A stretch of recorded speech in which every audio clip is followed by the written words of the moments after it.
some of the nurses and the doctors, like, they came in to where I was and said, "Oh, I'm sorry, we couldn't serve your son. We did all we could." And it was just like a movie. And like, I think like, I just passed out on the floor. Wow. Yeah.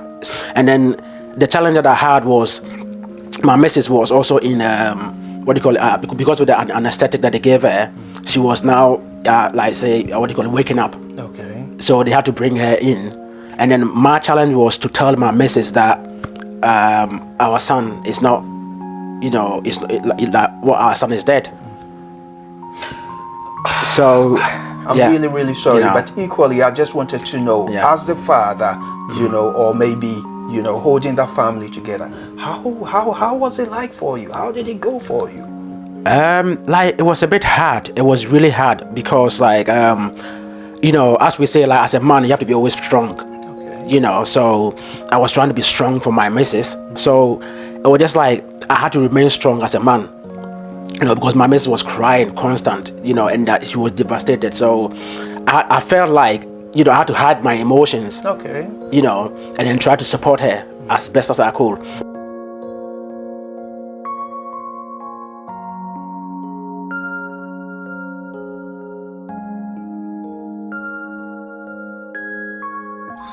You know, the experiences of this father, but I think for me, what really caught my attention is how much men may bottle things down and always want to put, you know, themselves close second, or equally look at all the other people around them as the most important people to be seen to, whilst they may be bottling their own emotions. However, this is a real life experience of a family where, you know, as you listen, and very much I would recommend for you to listen to the very end, people will come to the realization that men do break down as well, okay?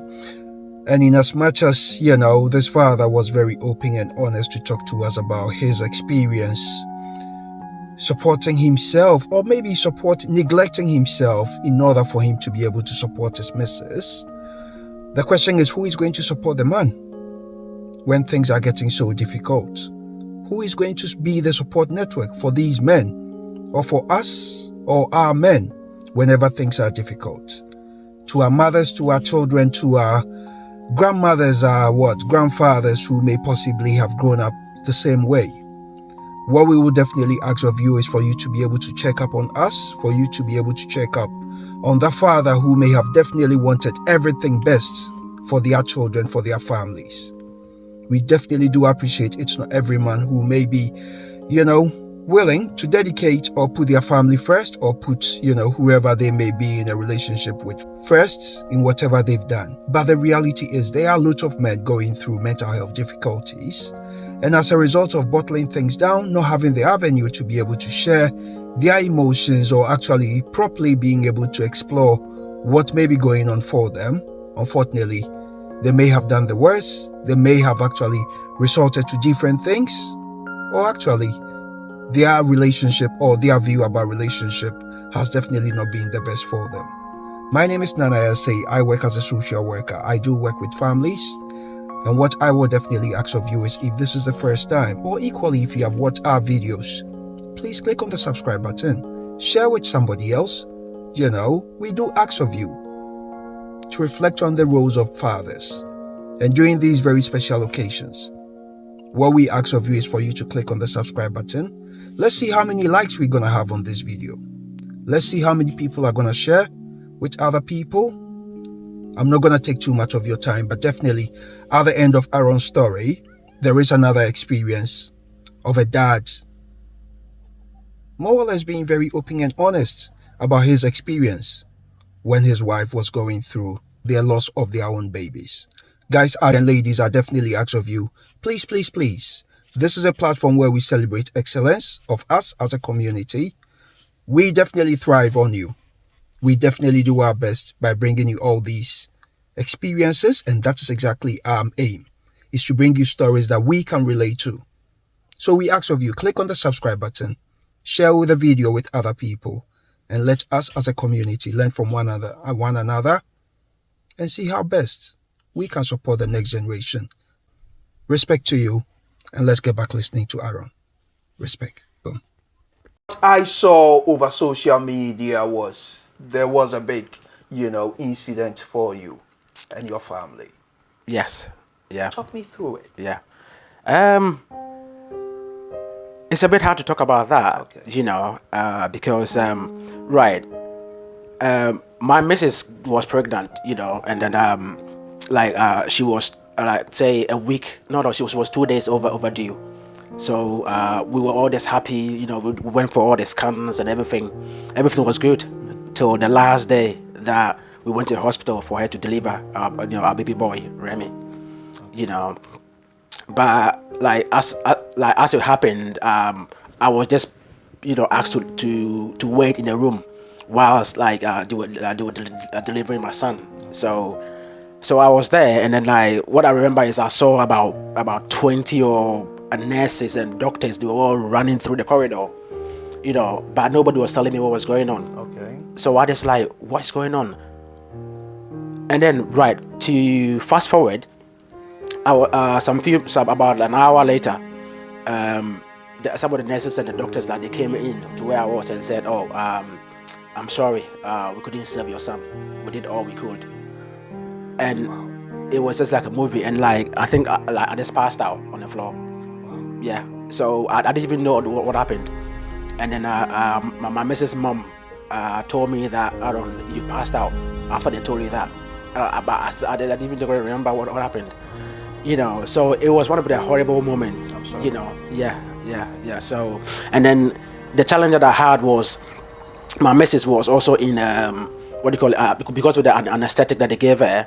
She was now waking up. Okay. So they had to bring her in, and then my challenge was to tell my missus that our son is not, our son is dead.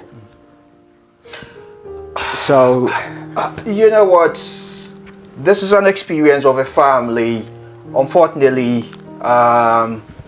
maybe I'm privy to hear Aaron tell his story. I'm not the only person who has spoken to Aaron or Aaron has granted an interview. Aaron has been granted interviews by is it BBC? Yeah. Aaron has his own stories and motivations in regards to what has gone on.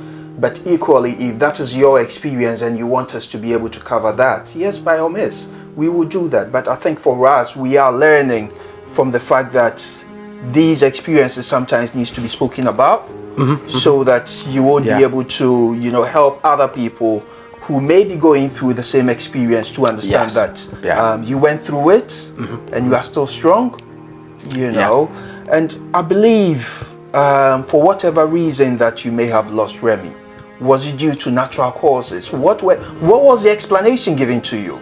The explanation was it was like a rare, like a rare incident called I think they call it vasoprevia. Okay. The vasoprevia is where there's some ligaments that goes under the baby's head. Okay. Instead of it getting tucked away onto the placenta, it goes round. So what actually happened was that when my missus was pushing, the baby's head was coming, not knowing that there was some ligaments under his head. Okay. But because all the that can be detected with a color scan. But all the scans that they did, it was all in black and white. Okay. So they couldn't spot all those ligaments that was a bit loose around the head. So, but if they had used a color Doppler, they could have detected that, and then they could have just done that like a C-section to get him out. So when my missus was pushing, she was bleeding. So I was stood next to her, so I thought that is it normal? But I thought it's childbirth, so maybe they might bleed a bit. Okay. But the bleeding was a bit more, and it was a bit too clear. So I was we need to do something here. But not knowing that those ligaments, the head came up a bit and then tore the ligaments.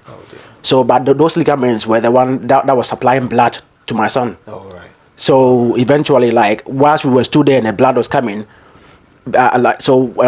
when they made a decision to take him to take my missus to theater to go and do a C-section quickly, my son had bled out. I'm sorry. You know, yeah. So like when they did the C-section and then he came out, like he has lost Okay. all like basically all his blood Okay. in him. So they had to perform a CPR Okay. for about an hour. Wow. You know, just to be able to resuscitate him and then bring him back. And then like my missus too suffered like an anaphylactic shock, Okay. as they call it, yeah. Okay. And then she also like they were performing CPR on her, Okay. and then CPR on my son, whilst I didn't know, you know. So To anybody watching out there, if you may be thinking the content is a bit, too much for you, I would definitely encourage, that's somebody's story. Yeah. And we wouldn't want Aaron to, downplay any point of it. That is your journey. That's your story. yeah, because it takes me back to the situation, Yeah. you know, that like, I'm just trying to hold, not crying at the minute. And I you can know, definitely so see that, Aaron. I'm really sorry. that- Okay, yeah, I'm yeah. really, really sorry. You know. But equally, I just wanted to know, Yeah. as the father, or maybe holding that family together. How was it like for you? How did it go for you? Like it was a bit hard. It was really hard because like you know, as we say, like as a man, you have to be always strong. Okay. You know, so I was trying to be strong for my missus. You know, because as I remember, like I had to tell her when she was coming out from the anesthetic and she was waking up, she just tapped me, Aaron, where's Remy? Okay. Where's Remy? And I was like, I just didn't know what do I say? What do I tell her? You know, so that was one of the hardest bit to tell her. So the nurses had to tell her because I couldn't. Okay. You know, so when they told her like that, you know, that was one of the worst thing I ever saw, because my miss breaking down about that. You know, so but I tried after the incident, and well, you know, we came home and all that. You know, we had to go and bury him and all that. So it was just like I had to remain strong as a man. You know, because my miss was crying constant, you know, and that she was devastated. So I felt like, you know, I had to hide my emotions, Okay. you know, and then try to support her as best as I could. Because like if she's crying and I'm also crying, you know, then who is gonna, you know, hold her together? Okay. Yeah, so I remember, say, consoling her and everything and being strong for her, but when she's not around, say, you know, when she's not there, I just like, you know, get in my car and drive to the cemetery where we buried him, Okay. and then just go and park there, and then I cry my eyes out, Oh, dear. you know, and then for however long, and then I just get back in the car and come back home, you know, but I just wouldn't let her know what I've been doing and dealing with it myself. So Can I share something as well? So as males, and equally, that is something that we can find out culturally in some contexts. I am from Ghana. There is that context that, you know what, you are a man, you have to be strong. Yeah. It's said in my language, very mention. All that it means is men don't cry. Yeah. Which is a bit, we need to be asking the rationale behind it. But this is a situation for you where you realize that you couldn't naturally be yourself, cry before your missus, and you had to actually move yourself away in order for you to be able to go and shed tears before you could come back. How could you manage yourself? It was really hard. It was really hard dealing with it, because like trying to contain your emotions, and then like you don't want to appear weak into people, or don't want like people sympathy, like say, you know, that why are you crying or why are you doing this? So I have to just contain everything in myself, you know. So like even whilst I'm on my own and alone, you know, sometimes I stay up late at night, and then I just cry my eyes out, just let it go, you know, because sometimes I feel like, people are going through everyone is going through their own, you know, issues. Aaron, you talked to us about, a very difficult experience for you, and I believe you are not the only family who may have gone through some kind of, challenge through childbirth or some kind of trauma as a family. And I would definitely appeal, if you've got any, fathers out there who, for whatever challenge that may have come to the family, and you want to talk about it, by all means, get in touch. Because I think the talking really talks. It does. It really helps. It helps. It really helps. Yeah. It really helps. And as you were going through all that trauma, you were still working. Yeah. Okay. And you weren't just working, you were excelling at your work. So what is coming to light is there was a mask that you were putting on. Yes. Yes, people. So if you wish to know the full story, I will definitely ask of you go back to the Black Next Gen YouTube page or just type in the title that I've just posted up there in order for you to be able to view it. However, I think it's important and it's very evident based on his own experience of how he was deciding to, mask his own loss, with a view that he was expected by society to be able to look after his wife. However, he was struggling with his own emotions. And it was important, and it is still important, that during special days like Father's Day or other days, people do encourage us to talk. I will definitely encourage you. Let's listen to this other, and by this time, if you haven't clicked on the subscribe or the like button, please just do. And let's like the video. Let's share with other people who can also celebrate with us these great and amazing men sharing their own experiences in their own families. Thank you.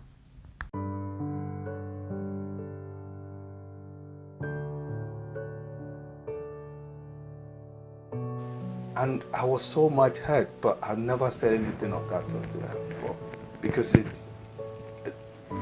I didn't know where it came from. And lo and behold, years down the line, lot of miscarriages came across, but it was hard. And some of them is how to deal with it. And my way of dealing with it is just relaxing within myself, not talking about it. But women want to talk about it, and I felt that in those circumstances I might have let my wife down in a way, because I just felt the best way for me to keep it is to just not talk about it, because I don't want to bother myself with it. And that's one thing that came across. So then 2013 went, 2014, and I was still having it, like getting pregnant, miscarrying, and then I would know that, oh, I'm 3 weeks pregnant or I'm 4 weeks pregnant. So 2004, no, I think 2014 into 15 into 2016, I felt pregnant. I had lost a lot of weight then. I felt pregnant again. I didn't know I was pregnant. And I wasn't feeling well, so I did the test, and then I was pregnant. Went to the hospital. They did the test. The urine test said I was pregnant. The blood test said I was pregnant. The scan said I was not pregnant. So they could not locate the pregnancy, even though the blood was saying I was pregnant and the urine was saying I was pregnant. The scan said no, there was no baby, there was no heartbeat. What is that? How do you even explain that to anyone? Of course, what would they do? They ask you to go home, and then you come back the following day, the following week. We would check, we'll keep checking. So I came home, I started spotting, then started bleeding, and I will go, they will do the blood test.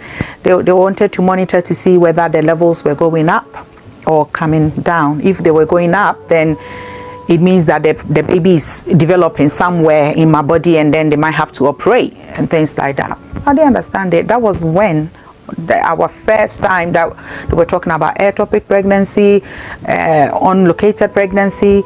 I was on admission. My husband disappeared. He disappeared. I was calling. There's a lady that I called my sister-in-law, because they're both Airways. So I called her and I said, "Where is your brother? This is what is happening. This is what they are saying. They don't know whether they're going to operate me. I don't know what's happening.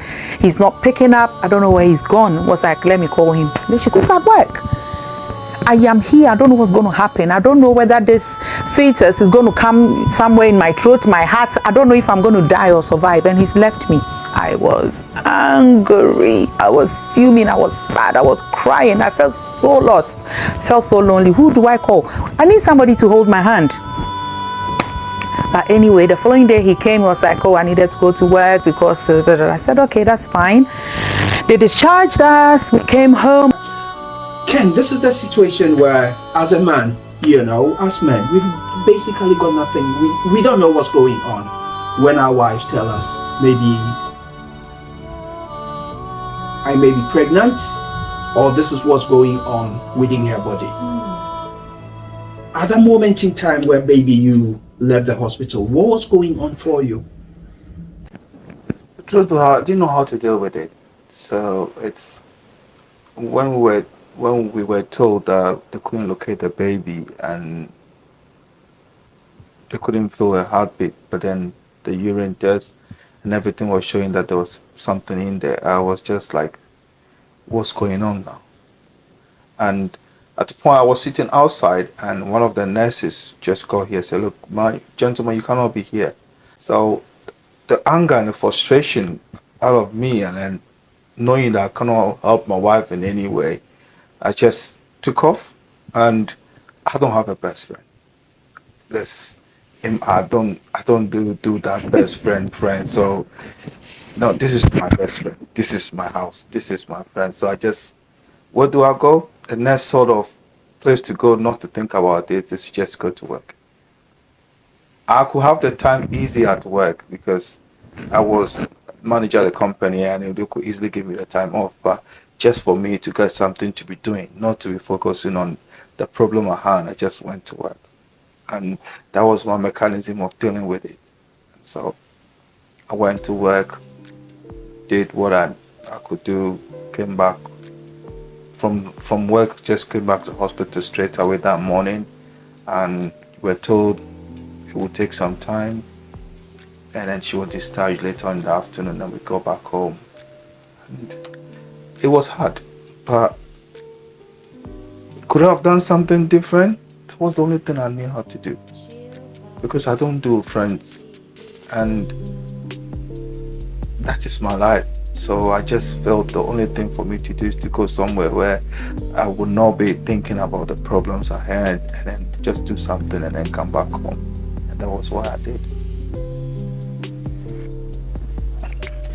So as men, in terms of regulating our emotions, that is something that unfortunately parents don't teach us.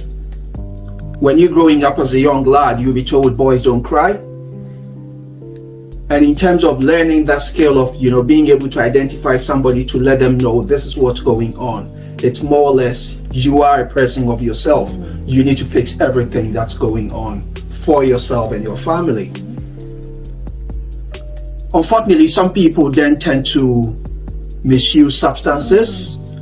Some people could equally become abusive in the relationship because, the situation is, I am the man. My reputation is out there, where people are asking, when is your wife gonna get pregnant? How much of that would you say, in as much as you didn't have that many friends out there, for yourself as an individual, when you go places, Nana is telling us about you guys going for a function, dancing your heart out. How much of that did you actually make it actually apply to you? For the full account of Ken and his wife's experience and where they got to in terms of their final outcome, which is an amazing story, I would definitely encourage you go back to the Black Next Gen page and definitely find their story where you can actually listen through their whole experience. Thank you very much, Ken and the wife, Nana. However, this is what we may say. I would say let's wind up at this point. This is a bit of an emotional one, and we definitely needed to bring it. We know definitely we're celebrating Father's Day, but what we definitely wanted to do is for, everybody else around a man to reflect on how, men may or may not always have the skills in managing such difficult times, although we may have the presentation that we can manage it all. My name is Nana SA, and if this is something that you are interested in and you want us to discuss further, please reach out to us on the Black Next Gen YouTube channel, or equally on Instagram or via the email. However, we will definitely ask of you to subscribe to the channel, and let's look out for ourselves, support our men out there, and in as much as we may be giving our presents for Father's Day, let's remember some of these presents may be triggers. What are you giving your dad? What are you giving a father out there? Which may not be a trigger, which may impact their relationship one way or the other. Guys, my name is Nana SA. I am signing out now. But remember, respect yourself and click on the subscribe button. Respect. Boom. See you soon. 1, 2, 1, 2, and 3, and 4.